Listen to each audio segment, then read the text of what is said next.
Hey, it's Miranda. I'm back with another tag, another original tag, and it is called the Cliches tag. So let's just jump right into it.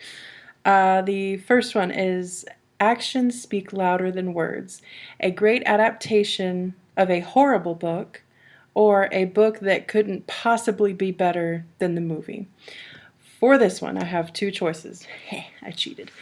Um, okay, you may judge me, and I'm really sorry if I offend anybody, but I just really like the Les Miserables musical.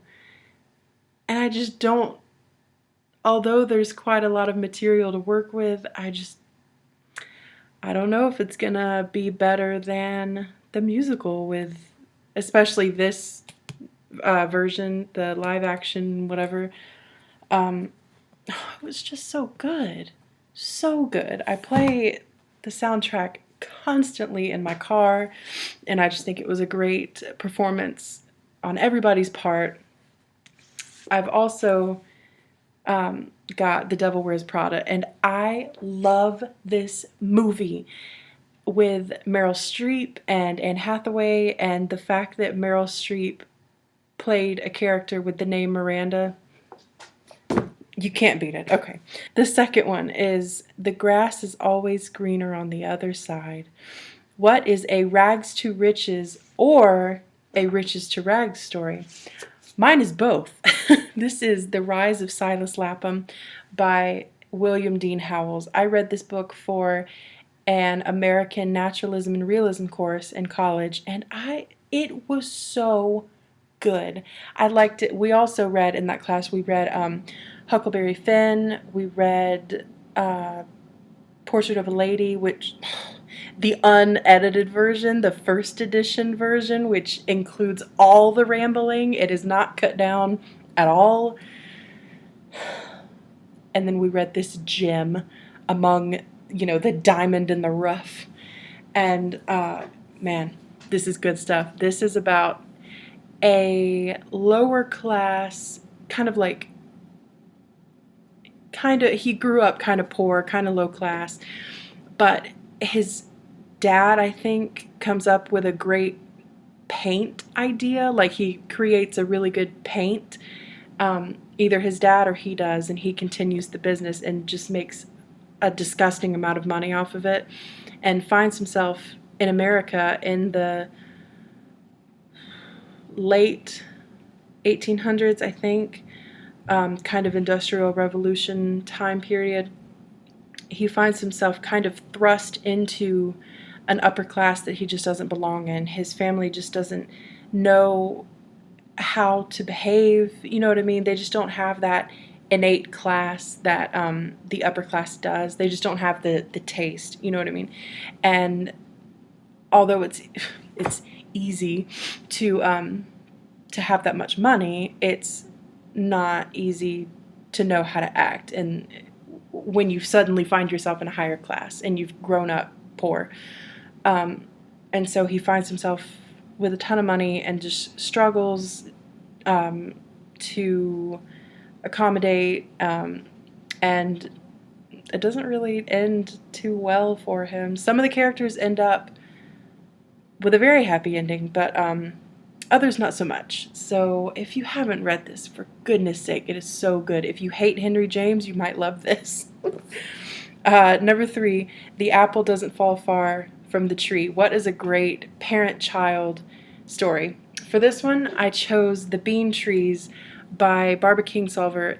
This is actually, sorry, there's a glare. This is actually the sequel, which I'm afraid to read because The Bean Trees was so good, and it just ended at a good place, you know what I mean? It doesn't need to go any further. I'm afraid that this is going to be more than what we asked for, you know what I mean? And that it might ruin the first one. So I haven't read it yet because I'm scared to, but anyway, The Bean Trees is about a girl who grows up in very rural Kentucky, I think, and she's just tired of the small town life, and she decides to leave and just travel, and she changes her name and everything. So this doesn't really spoil anything because it happens pretty early, but by the time she gets to the Midwest-ish, she goes to a diner to eat, obviously, and when she gets in the parking lot to leave, someone kind of forces a baby on her, and she's like, I don't know. I don't think you can just give me a baby. And they're like, yeah, I can, bye. And so she has to just figure out how to be a mom when she least expected it. So just how she raises the child, and their amazing relationship, and how the main character, I can't remember her name, Taylor is the mom's name, and the baby's name is Turtle, which is so cute.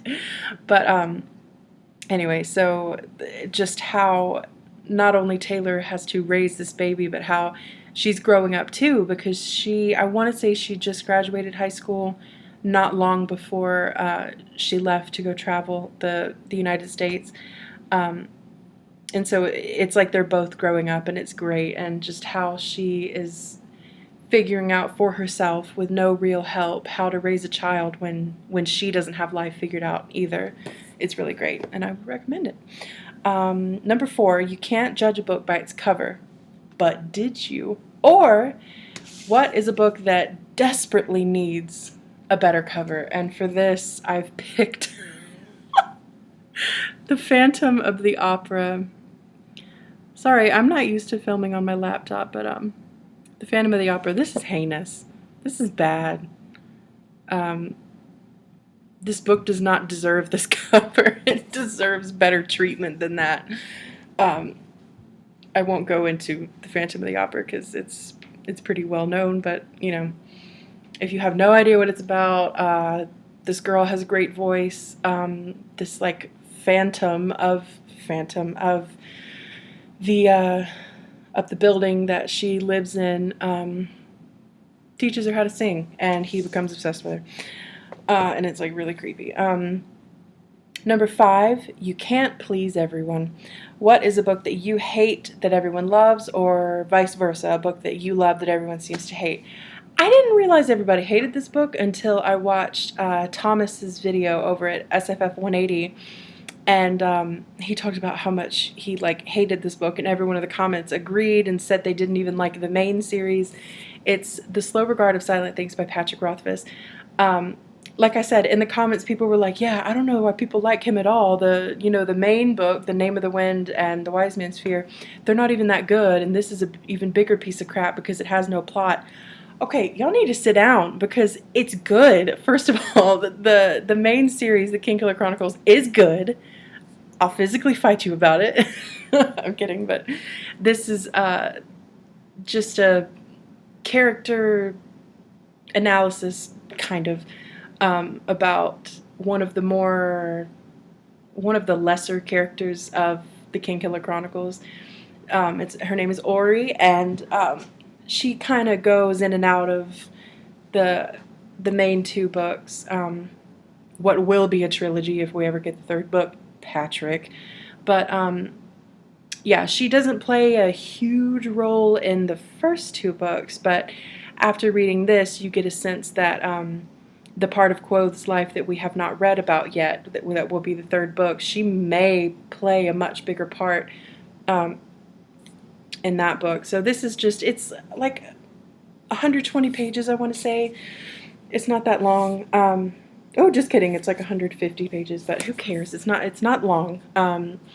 And it is boring, okay? Because it's just, you follow Ori around and see what she does every day and just get to see more of what she's like. And I don't know, I really liked it. I like character-driven books, character analyses like that. So everybody apparently hates it, but I love it. And you can't say he didn't warn you. He says right at the beginning, he gives a note. Let me find it. This is the author's foreword that says, "You might not want to buy this book.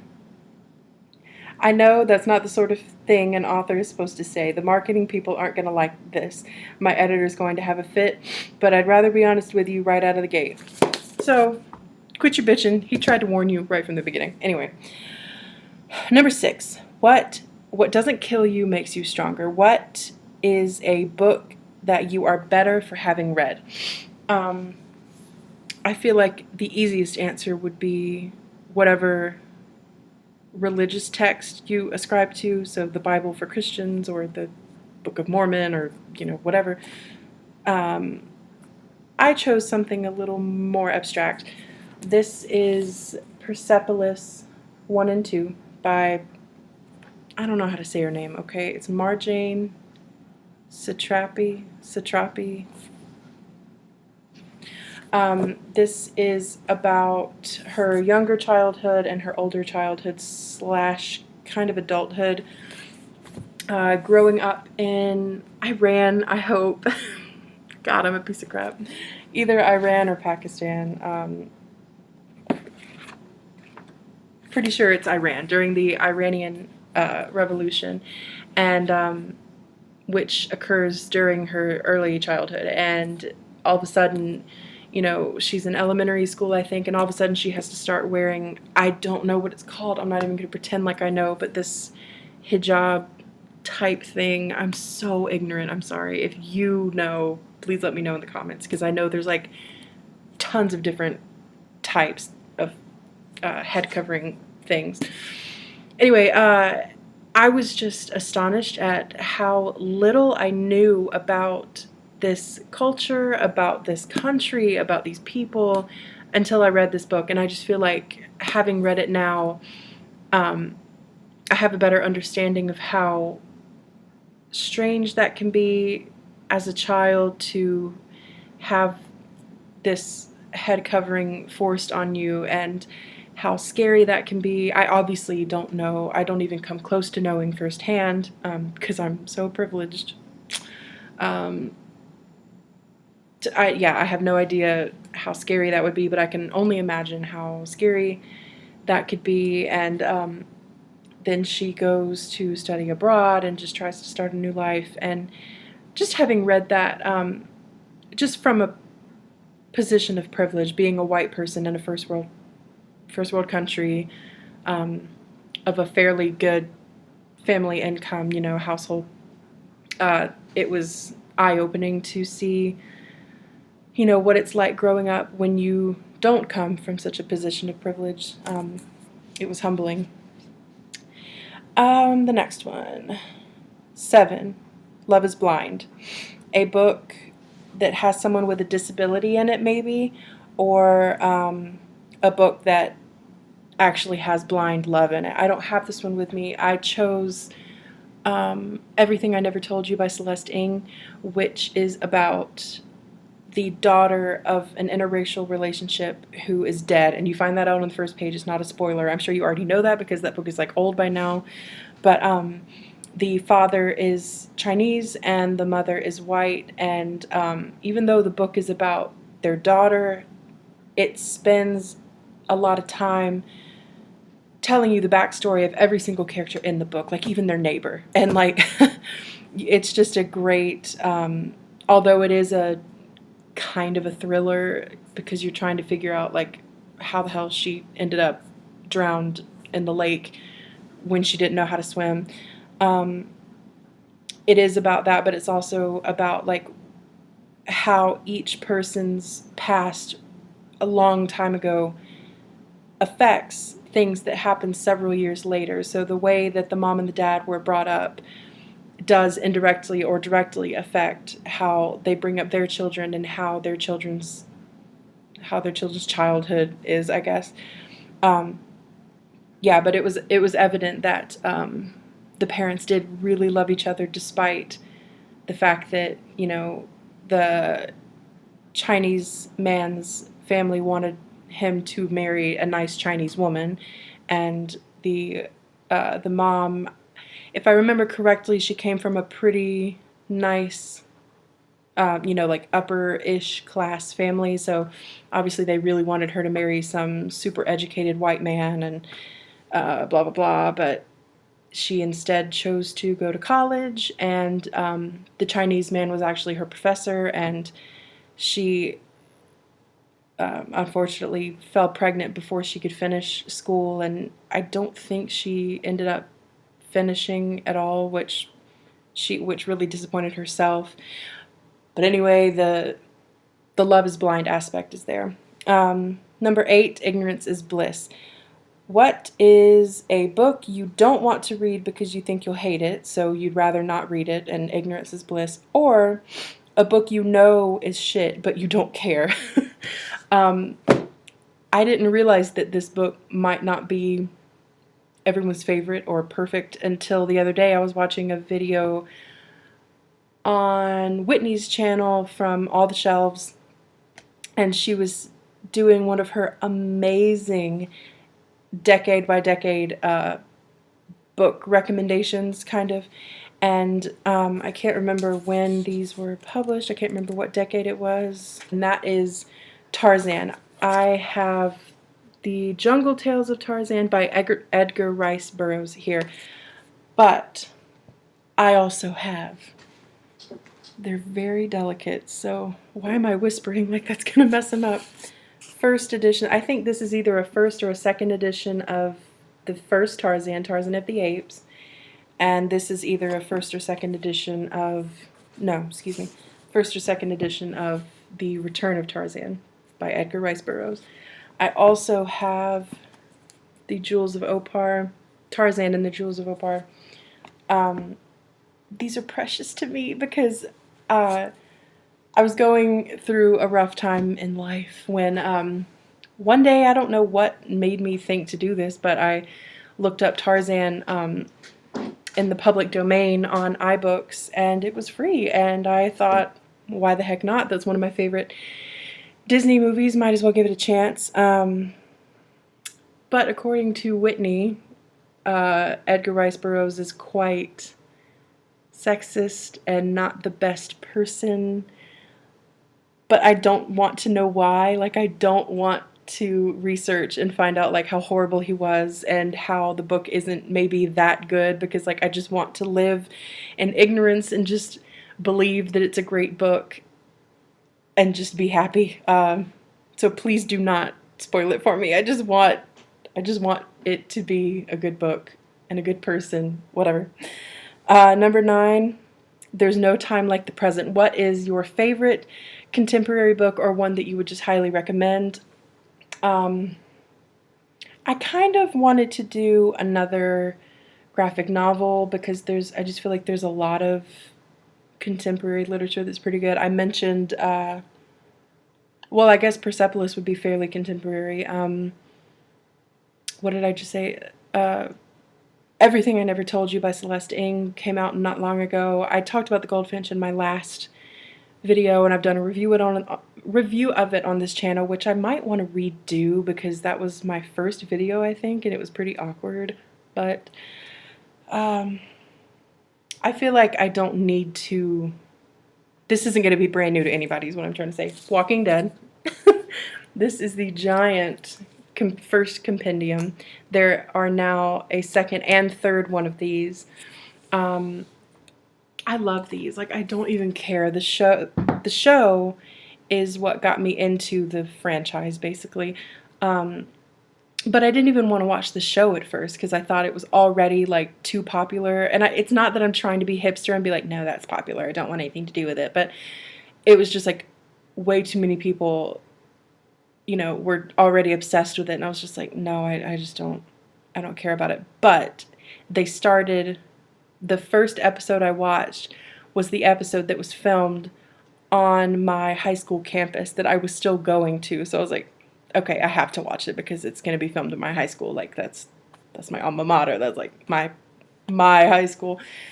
So I finally started watching the show, and then I got the first and second compendiums for my birthday, I think. And I didn't read them until fairly recently, like the beginning of this year. I started keeping tabs of whenever you meet people and whenever people die, and then eventually just gave up because, as you can see, it's like Game of Thrones over here. Like, everybody dies all the time. If you like the show, you will probably like the comics. Just be prepared for the fact that they are almost nothing alike. The only thing that is consistent is the locations, like the fact that they start out in Atlanta and then they go to, you know, Woodbury, and then they go to Alexandria. Like, those are all the same. But I think the show, I don't think it's the other way around. I think it's the show that kind of expands upon things that are only mentioned briefly in the books. Like, for example, they Terminus, or like the cannibals in general were only mentioned very briefly, like 1 or 2 pages in the comics, but they made it obviously a whole section of the, or, you know, like segment of the TV show. Sorry, I keep jiggling the computer.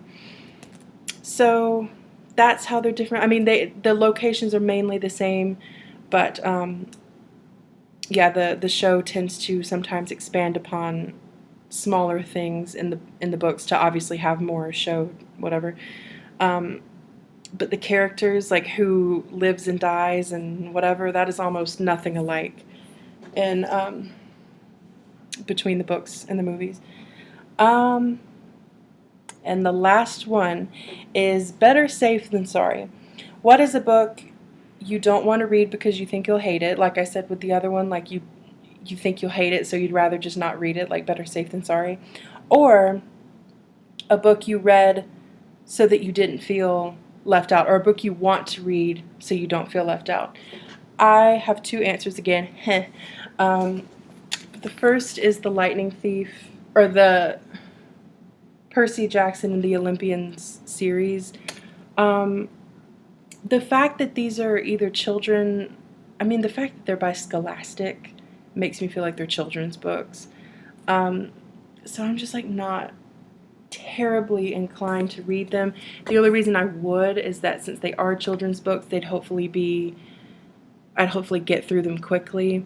But if you watch my 5th season review, I talked about how I took a mythology class and learned all about Greek mythology. So,